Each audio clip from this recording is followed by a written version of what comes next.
Palavra do Senhor em Marcos, capítulo 2, versículos 1 a 12, diz assim: Dias depois, Jesus entrou de novo em Cafarnaum e logo se ouviu dizer que ele estava em casa. Muitos se reuniram ali, a ponto de não haver lugar, nem mesmo junto à porta. E Jesus anunciava-lhes a palavra. Trouxeram-lhe então um paralítico, carregado por 4 homens.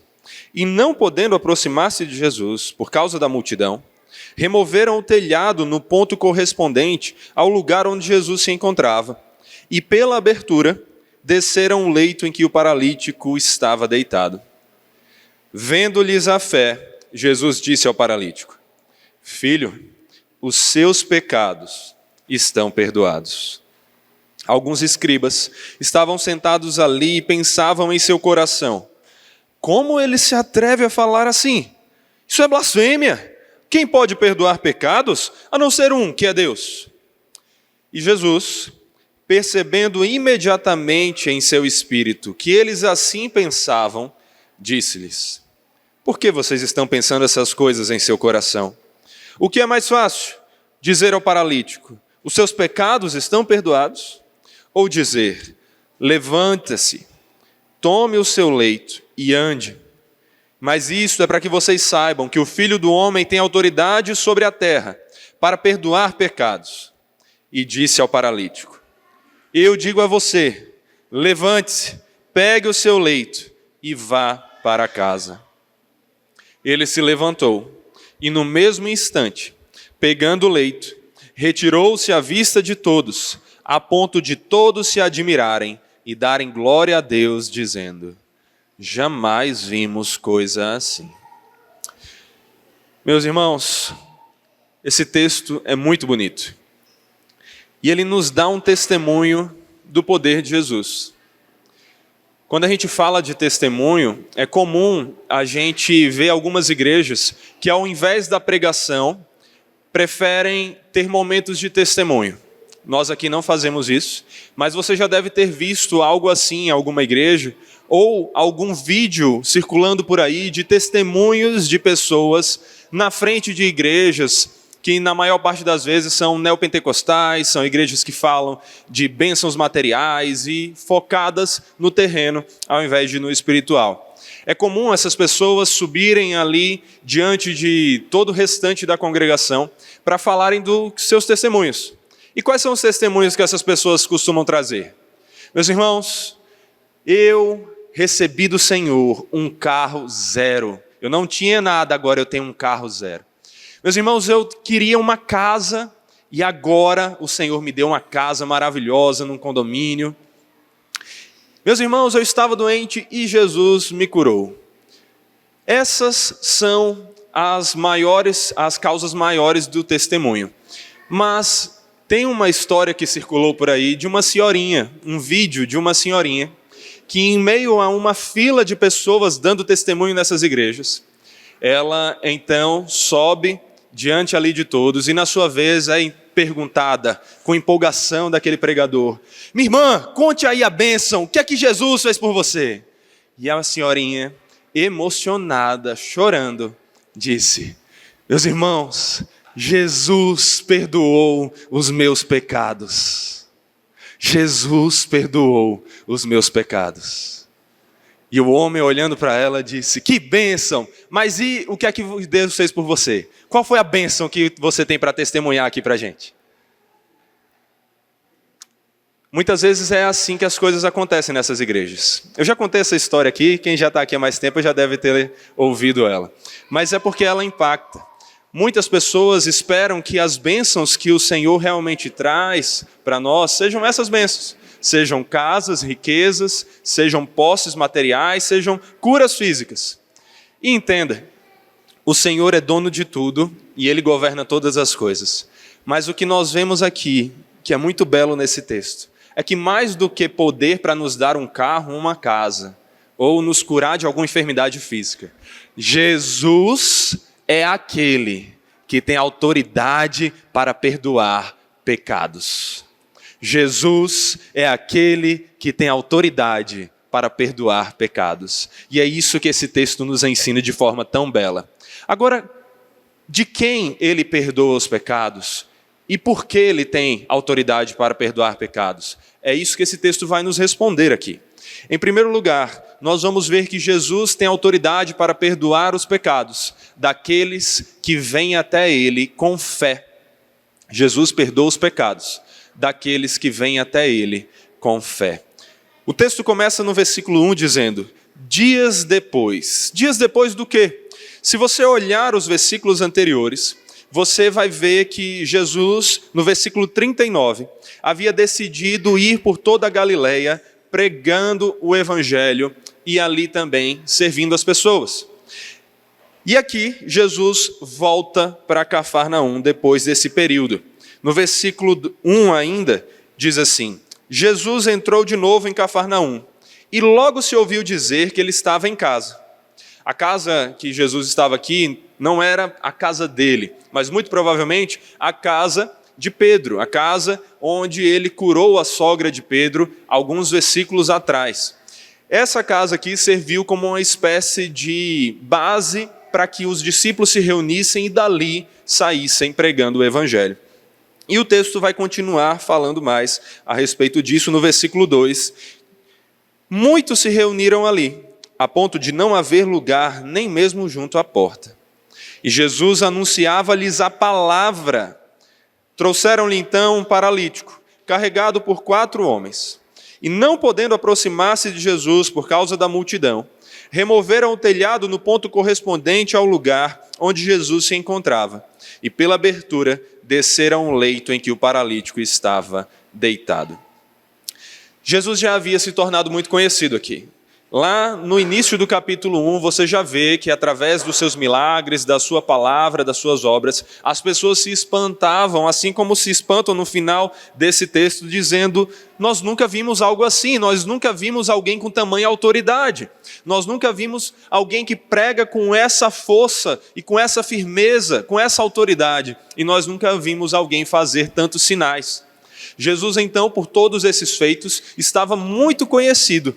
E ao retornar para casa, as pessoas correm para ali para ouvi-lo e para buscar que ele as atenda em suas necessidades. E então, você percebe que a casa está completamente lotada. Lotada ao ponto de pessoas tentarem se aproximar pelo caminho comum, pela porta, e não conseguirem. A casa naquela época, as casas comuns daquela época, meus irmãos, quando muito, eram capazes de receber em torno de 50 pessoas. Mas ali, você vê uma multidão tão grande que a casa está lotada, ao redor está lotado, e essas pessoas que queriam se aproximar de Jesus tiveram que pensar em uma outra maneira de chegar até ali. Agora, sabe o que é interessante também desse texto? É que não somente pessoas comuns estão ali, mas os fariseus estavam também. Os fariseus, os mestres da lei, estavam ali, mas eles não estavam como o restante. Eles não estavam como nós devemos nos aproximar de Jesus, em humildade, querendo aprender com o mestre. Eles estavam ali no papel de juízes, tentando julgar o que Jesus estava dizendo e tentando pegá-lo em alguma contradição, crendo que Jesus era um falso mestre que precisava ser entregue às autoridades e punido. Então, até os fariseus estavam no meio de toda essa multidão. E o que Jesus estava fazendo ali? O que é que o texto vai dizer? Versículo 2 a 4 vai nos mostrar aqui que Jesus estava pregando a palavra. Ele estava ali, no versículo 2, no final, anunciando a palavra. Esse era o foco de Jesus. Jesus curou pessoas? Sim, nós sabemos. Nós vimos várias curas aqui nesse texto. Ele vai curar alguém. Se você olhar para os versículos anteriores, do 40 ao 45, é dito que Jesus curou leprosos. Se você olhar para os versículos antes do 35 aqui, o 32 até o 34, você vai ver que ele curou toda uma multidão. Jesus curou muitas pessoas, mas sabe o que é interessante? A cura não era o foco do ministério de Jesus. Jesus curava as pessoas, mas não porque ele saía por aí procurando pessoas para curar. Jesus curava as pessoas enquanto ele estava por aí fazendo aquilo que ele entendia e declarava ser a razão pela qual ele havia vindo ao mundo. Qual é essa razão? Pregar a palavra. Quando você olha ali no versículo 38 do capítulo 1, está escrito: vamos a outros lugares, aos povoados vizinhos, a fim de que eu pregue também ali, pois foi para isso que eu vim.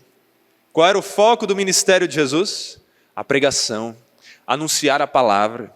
Mais do que curar doenças físicas, Jesus estava preocupado em anunciar a palavra que trazia cura espiritual, que cuidava não apenas de deficiências passageiras de uma vida, mas de uma morte espiritual que, se não modificada, seria eterna. Era essa a razão de Jesus estar entre nós, pregando o Evangelho, anunciando a palavra. E então, enquanto estava anunciando a palavra, eis que alguns amigos, cuidando de um dos seus, vem tentando trazer um paralítico para que Jesus cure essa pessoa. Eles haviam ouvido falar de várias curas que Jesus já havia feito. Eles sabiam que Jesus tinha poder para curar. E eles vêm com uma fé tão tremenda que, ao se deparar com aquela multidão, eles não esperam e dizem, vamos tentar outro dia. Eles insistem, eles procuram encontrar uma forma de chegar até Jesus. E se a multidão não abria espaço para um paralítico, para alguém ali menosprezado pela sociedade, eles então procuraram uma forma criativa de chegar até Jesus. O texto nos mostra que eles vão até o teto da casa e fazem um buraco ali, por meio do qual descem o paralítico. Agora imagina, a gente está aqui pregando a palavra, certo? Imagina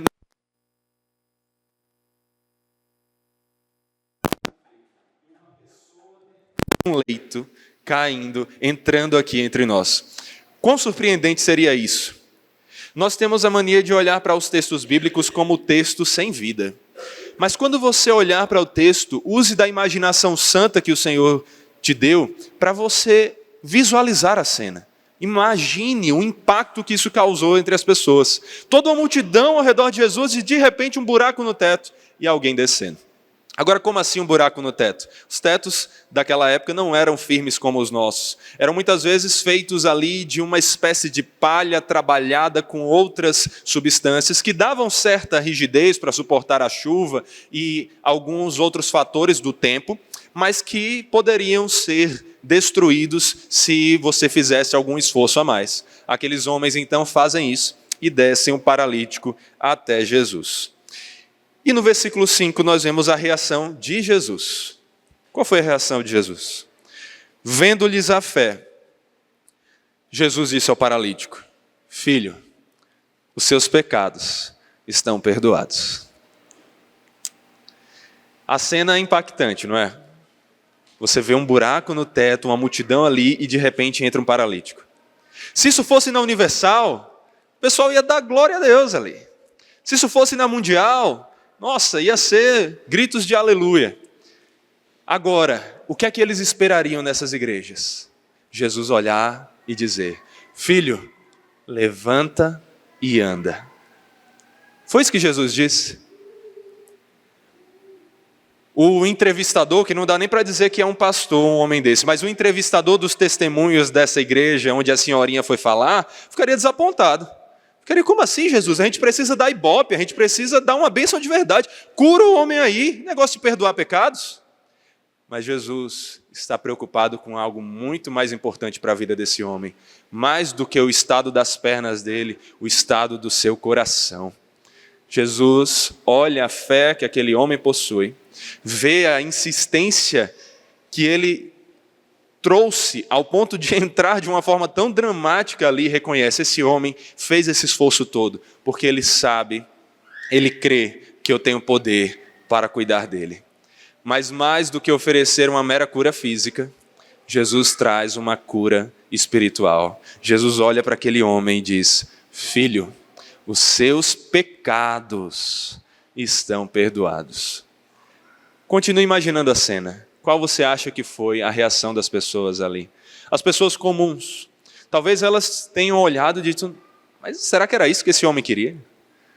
Será os amigos do homem? Mas espera aí, a gente fez buraco aqui pensando em outra coisa. Mas eu tenho certeza que ouvindo o Mestre Todo-Poderoso, dizendo, seus pecados estão perdoados, aquele homem ali se alegrou muito mais do que com a restauração de sua perna.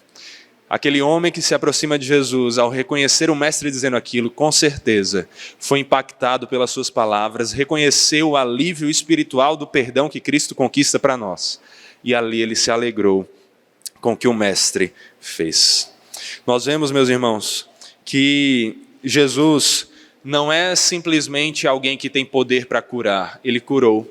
Mas o que esse texto nos mostra é que Jesus tem poder, tem autoridade para perdoar pecados, perdoar os pecados daqueles que vêm até ele com fé. Nós olhamos para isso e vemos que Jesus não é um mero médico, não é um milagreiro simplesmente. Jesus não é um mestre comum. Jesus é aquele que tem o poder e toda a autoridade para até mesmo resolver o maior conflito do ser humano, o maior problema do ser humano, que não é quanto nós temos na conta versus o que temos que pagar no mês, que não é como está a nossa saúde física, mas o nosso estado eterno. Se você está aqui, eu espero que você esteja aqui não porque você espera bênçãos materiais, eu espero que você esteja aqui não porque você espera cura física, eu espero que você esteja aqui porque você quer ouvir as palavras de Jesus sendo pregada, e você quer ouvir essas palavras transformando a sua vida espiritual com Deus, fortalecendo a certeza do perdão que você recebeu e dando essa alegria para que você louve ao seu Redentor. Jesus é esse. E é isso que esse texto vai mostrar aqui. Enquanto você mantém com sua Bíblia aberta em Marcos 2, abra também em Lucas capítulo 11, versículo 9. Lucas capítulo 11, versículo 9. Lá nesse texto, nós vemos algo muito belo. Nós vemos Jesus falando sobre como nós devemos ser insistentes na oração. E ele diz assim, Lucas 11, versículo 9. Por isso digo a vocês, peçam e lhes será dado. Busquem e acharão. Batam e a porta será aberta para vocês. Pois todo o que pede, recebe. O que busca, encontra. E a quem bate, a porta será aberta. Quem de vocês, sendo pai, daria uma cobra ao filho que lhe pede um peixe? Ou daria um escorpião ao filho que lhe pede um ovo? Ora, se vocês que são maus, sabem dar coisas boas aos seus filhos, quanto mais o Pai Celeste dará o Espírito Santo aos que lhe pedirem. O que é que o Espírito Santo faz, meus irmãos? Ele é o selo da nossa salvação. Ele é o penhor da nossa herança. Ele é aquele que nos guarda e aplica todos os méritos que Cristo conquistou para a sua igreja em nossa vida, nos dando a salvação e nos garantindo o perdão dos pecados. Aqui Jesus nos mostra que nós devemos ser insistentes na oração. E a nossa maior razão de insistência é saber que nós temos um bondoso Pai nos céus. E que esse Pai nos dá o Espírito Santo. Ele salva aqueles que pedem essa salvação a Ele, aqueles que vêm até Ele com fé. Esse homem foi até Jesus e ele queria se aproximar dele, mas eu tenho certeza que quando ele recebeu o perdão, ele reconheceu uma bênção muito maior ali, aquilo que verdadeiramente é a razão pela qual nós devemos louvar ao Senhor. E nós temos a lição aqui com Cristo. O que mais nós podemos pedir a Deus é a salvação, é a certeza da salvação, é a alegria da salvação, é a certeza de que o nosso Redentor vive e Ele perdoou os nossos pecados, porque Ele tem autoridade para perdoar os nossos pecados. Agora, ainda mantendo Marcos 2 aberto, Lucas você pode fechar, mas abra em Marcos capítulo 9, versículo 43. Marcos 9, versículo 43. Ainda em Marcos, nós vemos ali no versículo 43 do capítulo 9, Jesus ensinar mais. E ele diz assim, e se a sua mão leva você a tropeçar, corte-a, Pois é melhor você entrar aleijado na vida, do que tendo as duas mãos ir para o inferno, para o fogo que nunca se apaga, onde não lhes morre o verme, nem o fogo se apaga. E se o seu pé leva você a tropeçar, corte-o, pois é melhor você entrar na vida aleijado, do que tendo os dois pés, ser lançado no inferno, onde não lhes morre o verme, nem o fogo se apaga. E se um de seus olhos leva você a tropeçar, arranque-o, pois é melhor você entrar no reino de Deus com um olho só, do que tendo os dois, ser lançado no inferno, onde não lhes morre o verme, nem o fogo se apaga. O foco desse texto não é trazer a lição que eu vou trazer aqui, mas por implicação ele traz essa lição. E quando conectado ao texto de Marcos 2, nós vemos a lição. Qual é essa lição? A lição de que Jesus deixa muito claro que mais importante do que a condição do nosso corpo físico é a nossa condição eterna com o nosso Deus. Ele deixa bem claro aqui, mais do que fazer com que um aleijado ande, mais do que fazer com que um cego veja, o que importa é garantir a essa pessoa a vida eterna de alegria com Deus. Ele diz, se algo faz você pecar, é melhor que você se torne um aleijado e você vá ao encontro do Senhor. Se algo lhe faz pecar, é melhor que você arranque um olho e vá ao encontro do Senhor. Nós já meditamos sobre esse texto em Mateus, no Sermão do Monte, e nós deixamos claro que não é algo literal aqui. Jesus não quer que se a nossa mão nos leva a pecar, nós a cortemos. Se nossos olhos nos levam a pecar, que nós os arranquemos. Até porque não é o nosso olho nem a nossa mão que nos leva a pecar, é o nosso coração. Mas aqui nós temos a lição que é, nós devemos lutar acima de tudo contra o pecado para garantir uma vida que agrade ao Senhor, para garantir que estamos próximos do Senhor, porque isso é que importa. É por isso que quando esse homem se aproximou de Jesus, ao invés dele dizer, filho, levante-se e ande, ele deu uma bênção muito maior para esse homem. Ele disse, filho, os seus pecados estão perdoados, porque é melhor você entrar na vida aleijado do que não ser mais aleijado, mas ainda ter os seus pecados fazendo separação entre você e Deus. Essa é a mensagem bíblica. E aqui, Jesus nos deixa claro que Ele tem autoridade para perdoar os pecados daqueles que vêm até Ele com fé.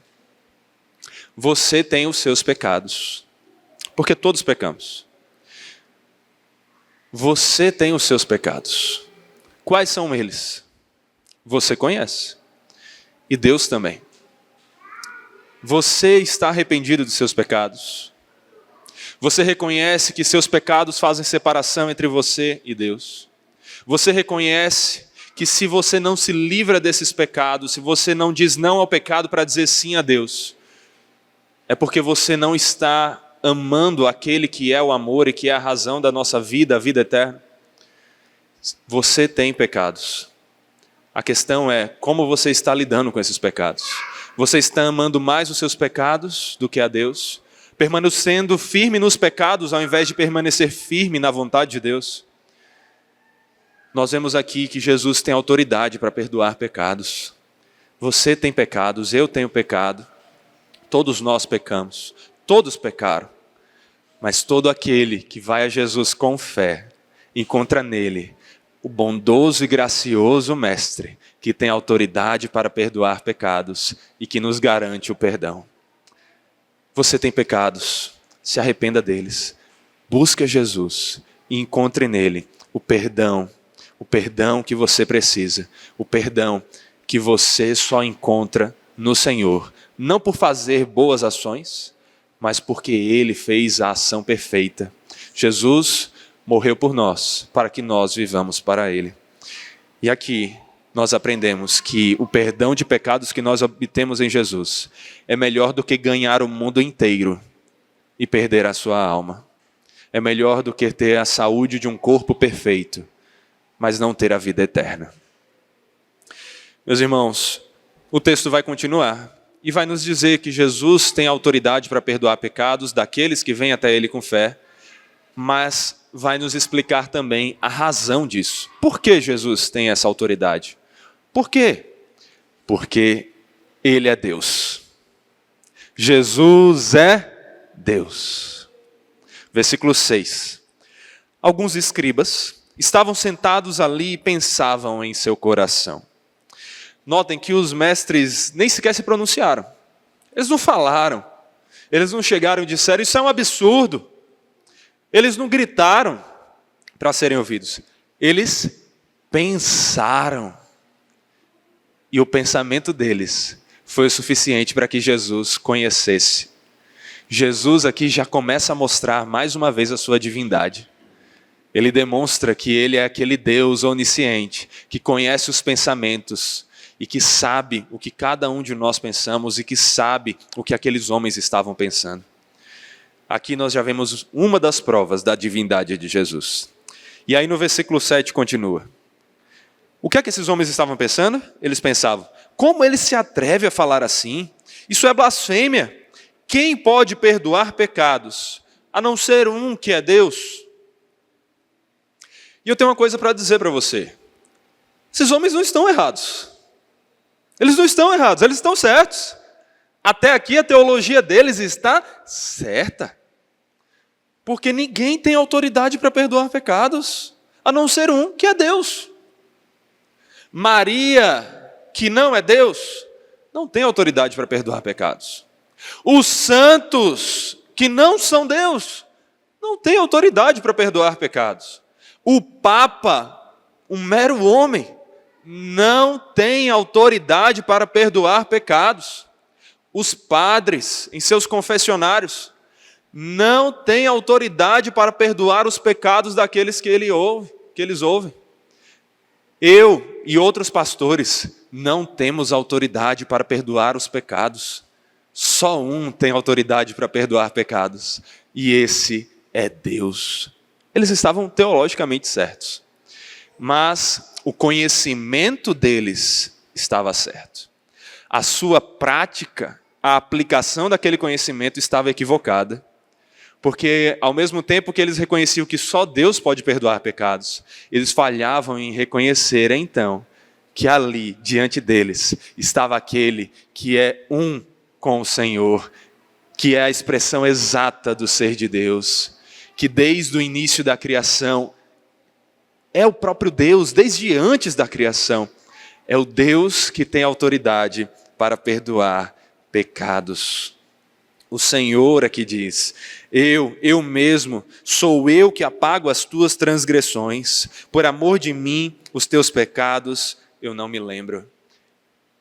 Quando nós vemos a Bíblia dizer, o Senhor diz, eu mesmo perdoo os pecados, nós vemos aqui, Yahvé diz, o Senhor da aliança diz, o Deus Todo-Poderoso diz, e aqui Jesus diz, eu tenho autoridade para perdoar pecados, porque eu sou o Deus da aliança.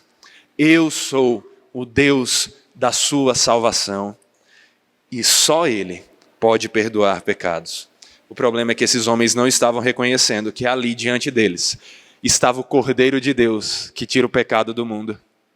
Ali diante deles estava aquele que é a imagem do Deus invisível, aquele que é a expressão exata do ser de Deus, o Yahvé, o Deus da aliança. Jesus é esse Deus. E se nós não cremos na divindade de Jesus, como algumas seitas fazem por aí, nós não cremos em perdão de pecados, então. Não temos perdão de pecados. Porque se Jesus não é Deus, Ele não tem autoridade para perdoar pecados. Mas Jesus garante aqui que tem. Por quê? Porque Ele é Deus.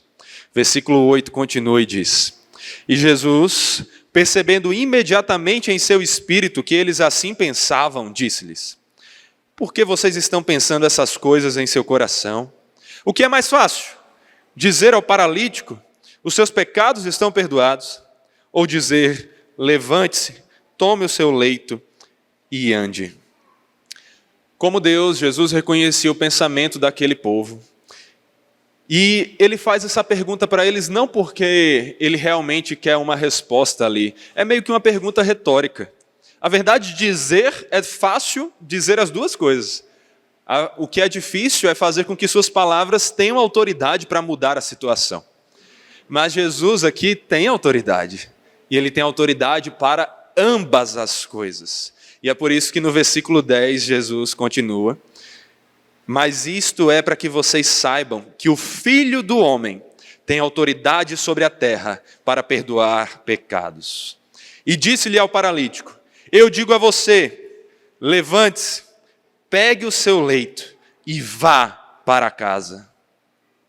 E ele se levantou e no mesmo instante, pegando o leito, retirou-se à vista de todos, a ponto de todos se admirarem e darem glória a Deus, dizendo: jamais vimos coisa assim. Por que Jesus diz: olha, para que vocês saibam que o Filho do Homem tem autoridade de perdoar pecados, eu estou perdoando o pecado desse homem?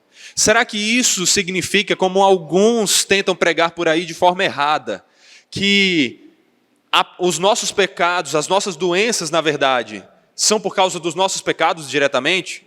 Será que Jesus estava dizendo: esse homem está paralítico porque ele pecou? Então, para mostrar que eu perdoei os pecados dele, deixa eu mostrar que agora ele não tem mais a doença. Será que é isso?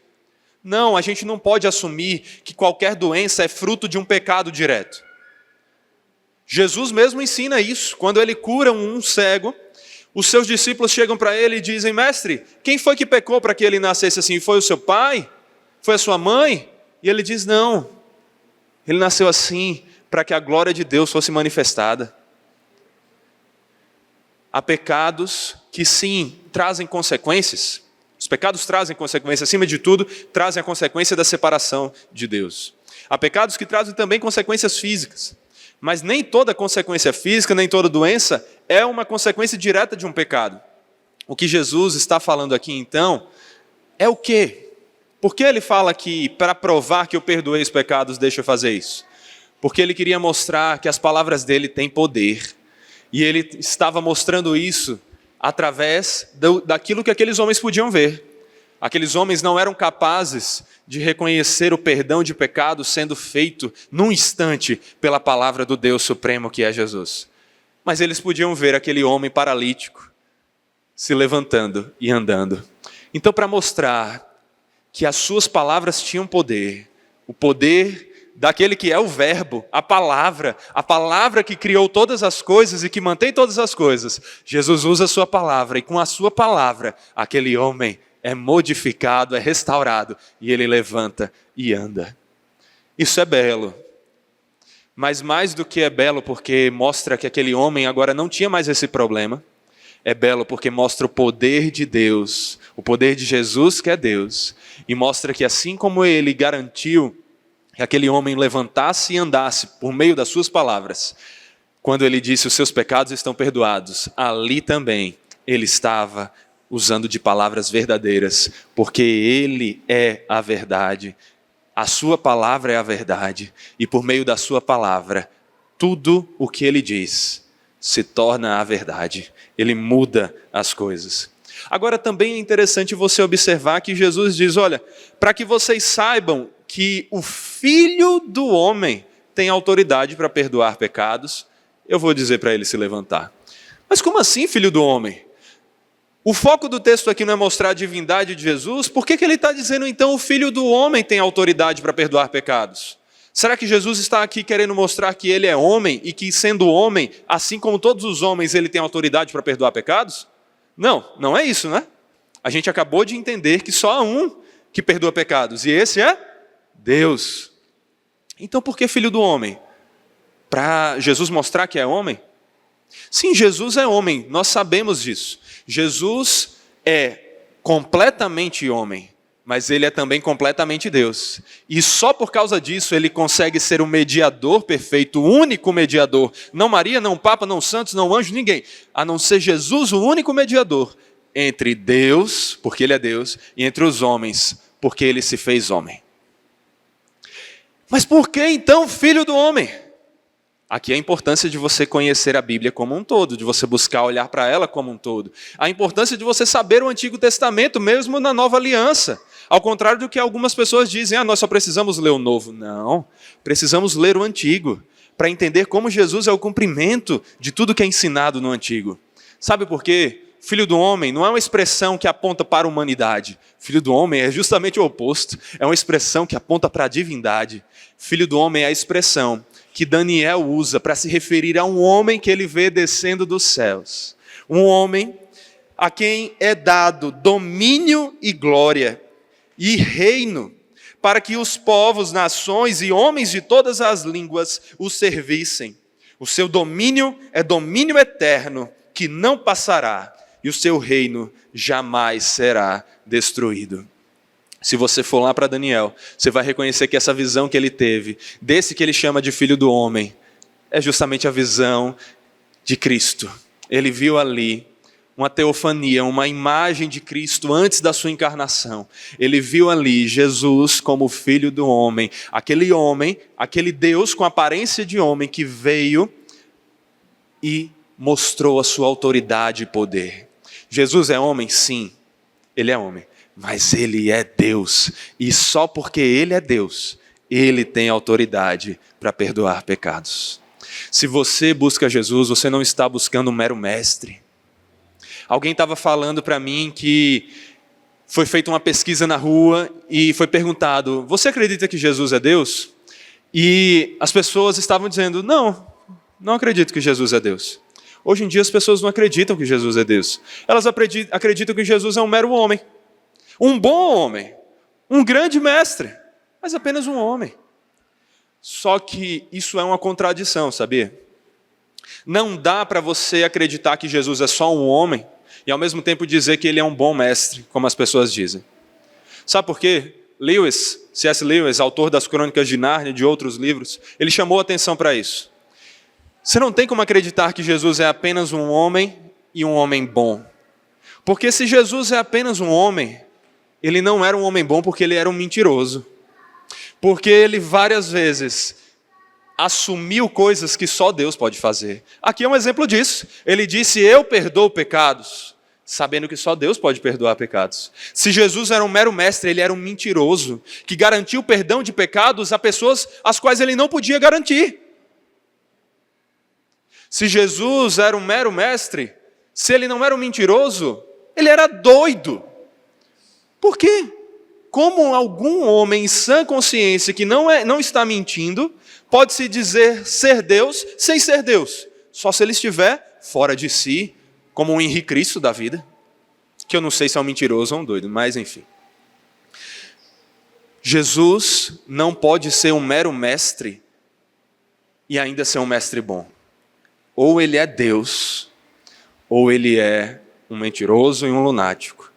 Mas Jesus não é um mentiroso e um lunático.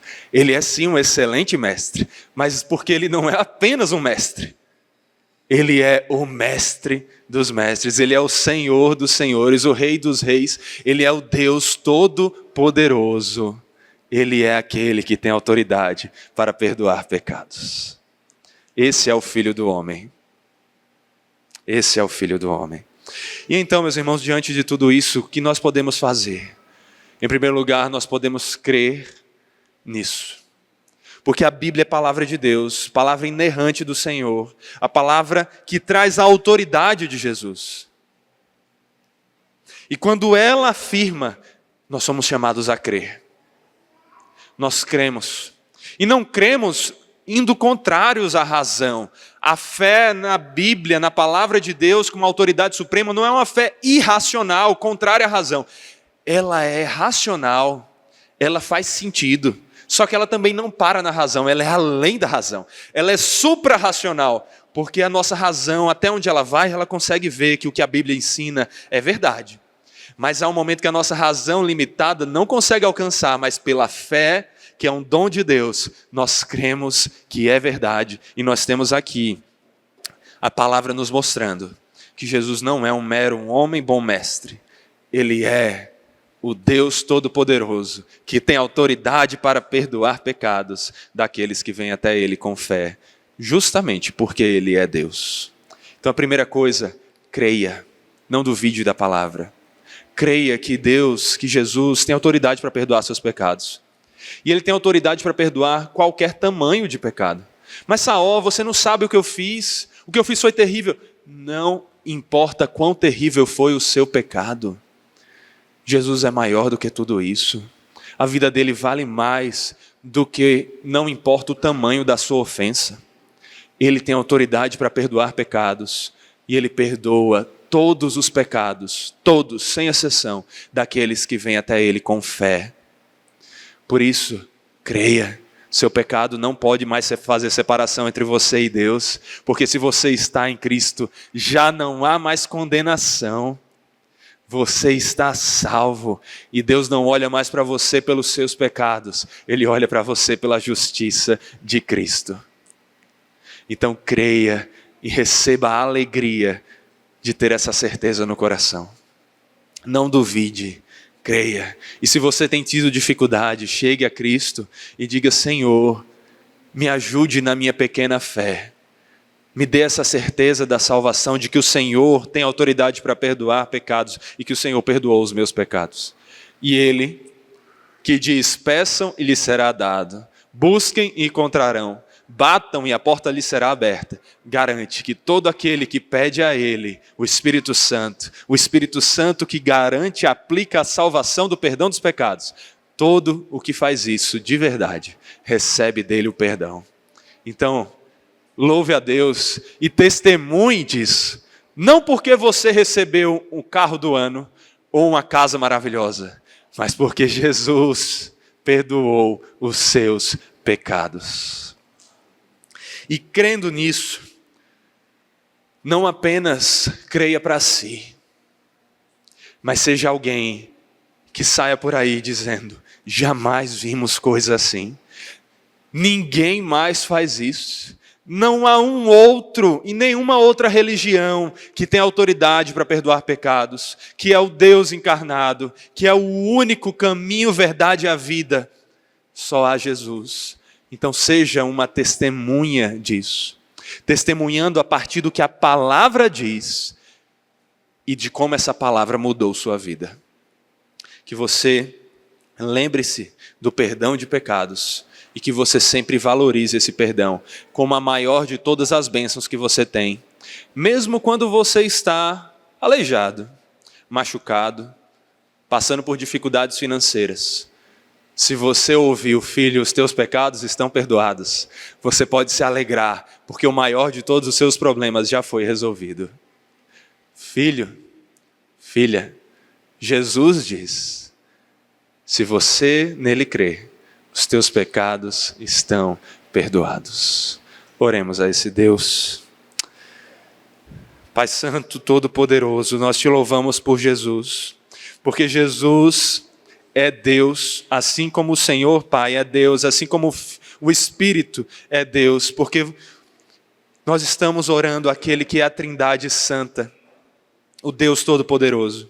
E Jesus, como o Deus que se encarnou e que é homem para representar homens diante de Ti, Pai, Ele tem autoridade para perdoar pecados.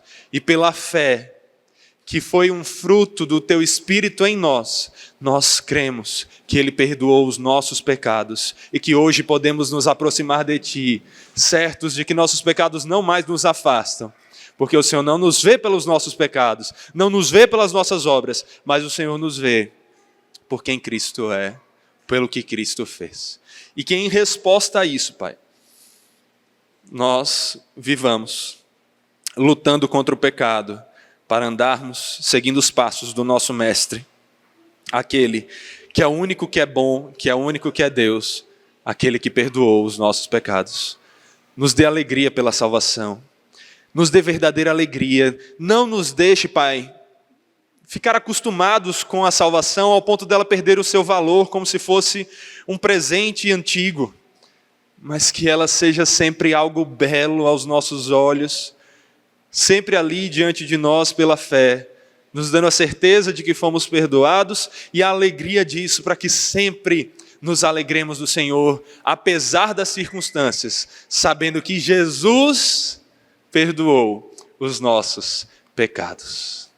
É o que nós te pedimos e agradecemos, certos de que o Senhor ouve a nossa oração pelos méritos daquele que perdoou os nossos pecados. Amém. Amém.